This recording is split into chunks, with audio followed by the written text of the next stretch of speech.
If you have been adjusted before by a chiropractor, you may have noticed a popping sound that may seem a little strange. Many people think all kinds of strange things about this popping sound, so let's set the record straight. The popping sound is only the formation of gas within a joint, and it's no more significant than any other gas release from the body. The popping sound does not mean that you're getting arthritis. A number of studies have looked at people who have routinely cracked their knuckles for years and years and compared them to non-knuckle crackers to see if there's any difference in X-ray images of their hands. These studies all came back with the same conclusion.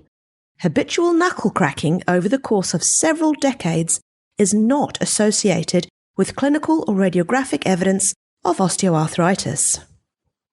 Of course, you could argue that the spine is part of your weight-bearing system and hands are not. So you could ask, can you really compare the two? But all the evidence that is available suggests that cracking joints has nothing to do with causing arthritis. The popping sound does not actually matter at all. Whether or not you hear the popping sound makes absolutely no difference to how good the adjustment was. There have been several research studies that have looked at whether adjustments with the popping sound meant that there were better outcomes for the patients being adjusted. But all these studies show that it makes no difference whether or not there was a popping sound. All it really means is that the chiropractor adjusted you really fast. We do know that higher adjustment speed means that you are more likely to get a popping sound. But this popping sound does not mean that you'll get better outcomes from your adjustment. Silent adjustments, if they improve spinal function, are just as good as loud popping ones. There have been all sorts of theories about what the popping sound really is. Some have thought the sound was caused by tendons snapping over a joint, or a bone being put back into place, or the snapping of adhesions or scar tissue. Recently, there was a really cool study done that actually looked at what was happening in a joint when there was popping sounds.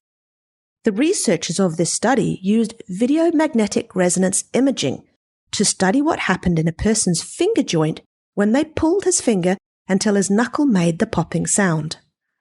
So they used a cable attached to his finger and slowly pulled his finger until it cracked, while recording this with video MRI. They also measured the space between the joint surfaces before and after the crack using automatic computer software.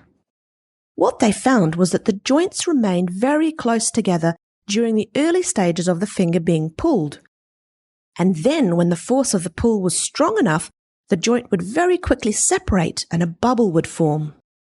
And this was when the popping sound was heard. This means that the popping sound you hear when a chiropractor adjusts you is simply a change in state between liquid and gas within a joint. There is a really cool name for this too. It's called tribonucleation. Try that one after a few drinks. It's actually very similar to what happens when you open a champagne bottle, but it's all happening in an enclosed joint space. Early on, it was thought that the popping sound was associated with unhealthy joints. But as far back as the 1930s, scientists were showing that this also occurs in perfectly healthy joints. So keep this in mind next time you get adjusted by your chiropractor, that the popping sound doesn't have anything to do with bones grinding or rubbing, but instead is simply gas bubbles forming within a joint as your adjustment separates the two joint surfaces that are very close together.